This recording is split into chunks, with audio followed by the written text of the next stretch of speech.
अगला सवाल है, सिद्ध कीजिए √5 एक अपरिमेय संख्या है। दोस्तों यहाँ से सवाल जो होता है बोर्ड की परीक्षा में हर साल एक प्रश्न आता है, वो भी आता है 2 नंबर का। सवाल लिख रखा है कि सिद्ध कीजिए √5 एक अपरिमेय संख्या है। दोस्तों जब भी इस टाइप के सवाल आते हैं उसको सरल करने का सबसे आसान सा तरीका बता रहा हूँ। तो जैसे ही सवाल आता है कि सिद्ध कीजिए √5 एक अपरिमेय संख्या है, तो सबसे पहले जो सवाल दे रखा है उसको मान लीजिए कि माना कि दिया हुआ संख्या है, यानी माना कि √5 एक परिमेय संख्या है। इस संख्या को क्या मानना है आपको?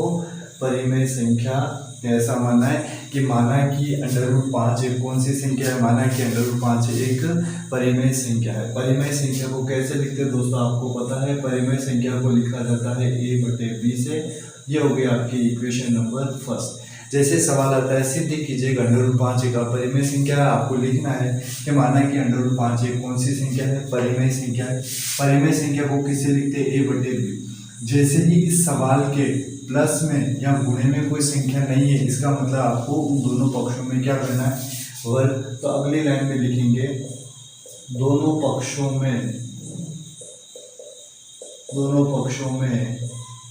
वर्ग करने पर, यानी दोनों पक्ष कौन से हो गए? ये लेफ्ट साइड हो गया और ये राइट साइड हो गया। दोनों पक्ष में वर्ग करने पर तो √5 का वर्ग करेंगे और इधर अपन किसका वर्ग करेंगे? a/b का वर्ग करेंगे। जब भी अपरिमेय संख्या का वर्ग करते हैं यानी अंडर वाली संख्या का वर्ग करते हैं तो वही संख्या आती है। √5 का गुणा √5 से करोगे, उत्तर हमेशा कितना आएगा? 5, क्योंकि रूट के अंदर अगर सेम नंबर है और बीच में मल्टीप्लाई का साइन है तो आंसर वही संख्या आती है। तो मैं यहाँ से लिख दूंगा 5 और यहाँ से लिख दूंगा a²/b²। हमें पता है कि जब दो रेशनल नंबर के बीच में इक्वल का साइन होता है तो वहाँ हमेशा क्रॉस मल्टीप्लाई होता है। b² का मल्टीप्लाई किससे हो जाएगा? 5 से हो जाएगा और a² का हो जाएगा 1 से। तो यहाँ से लिखता हूँ मैं a² = 5 × b²। इस तरह से क्रॉस मल्टीप्लिकेशन हो जाएगा और ये इक्वेशन नंबर बन गई अपने सेकंड। अब यहाँ से देखना दोस्तों, सिंस कि यहाँ मैं लिखता हूँ कि a² 5 से विभाजित है, a² 5 से विभाजित है। मैथ्स में अगर इंग्लिश में लिखेंगे तो क्या लिखेंगे? a² is divided by 5। तो a² 5 से विभाजित है, therefore a भी 5 से विभाजित होगा।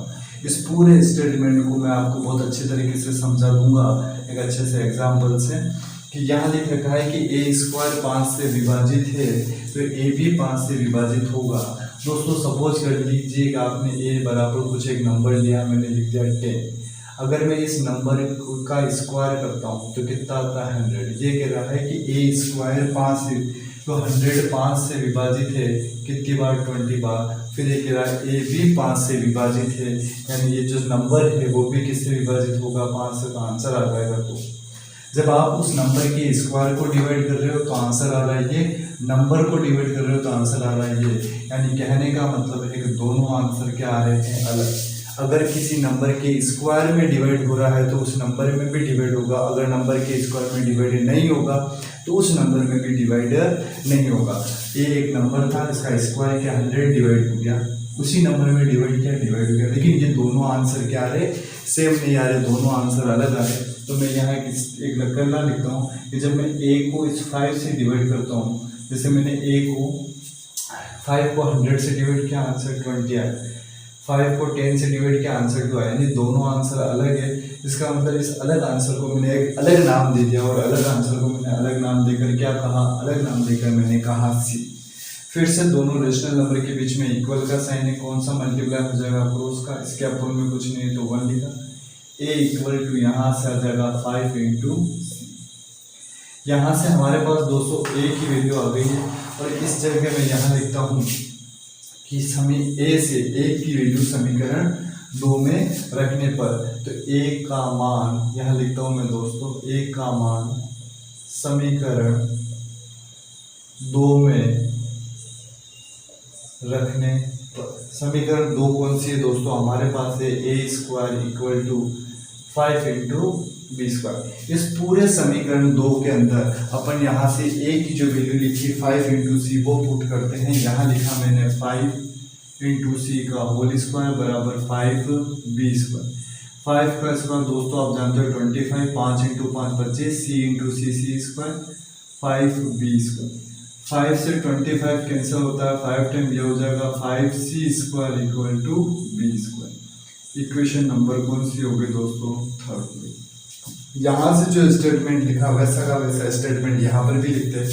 सिंस बी स्क्वायर 5 से विभाजित है, क्या लिखा?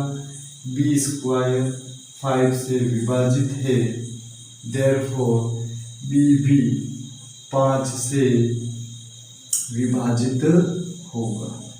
बी भी 5 से विभाजित होगा। और यही स्टेटमेंट हमने पहले भी लिखा था और इसी को फिर से समझा देता हूँ यहाँ से कि अगर नंबर के स्क्वायर में डिवाइड हो रहा है तो उस नंबर में भी डिवाइड होगा, नंबर के स्क्वायर में डिवाइड नहीं हो रहा है तो उस नंबर में भी डिवाइड नहीं होगा। तो बी स्क्वायर 5 से विभाजित है, बी भी 5 से विभाजित होगा। अब मैं यहाँ लिखता हूँ समीकरण 2 व 3 से स्पष्ट है कि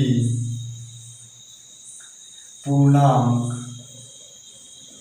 5 ए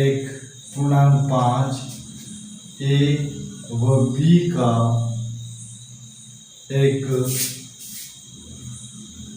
उभयनिष्ठ गुणनखंड है। यानी समीकरण 2 और 3 से अगर देखा जाए तो ये ए और बी जो है वो पूर्णांक 5 ए और बी का क्या उभयनिष्ठ गुणनखंड है। लेकिन समीकरण 1 से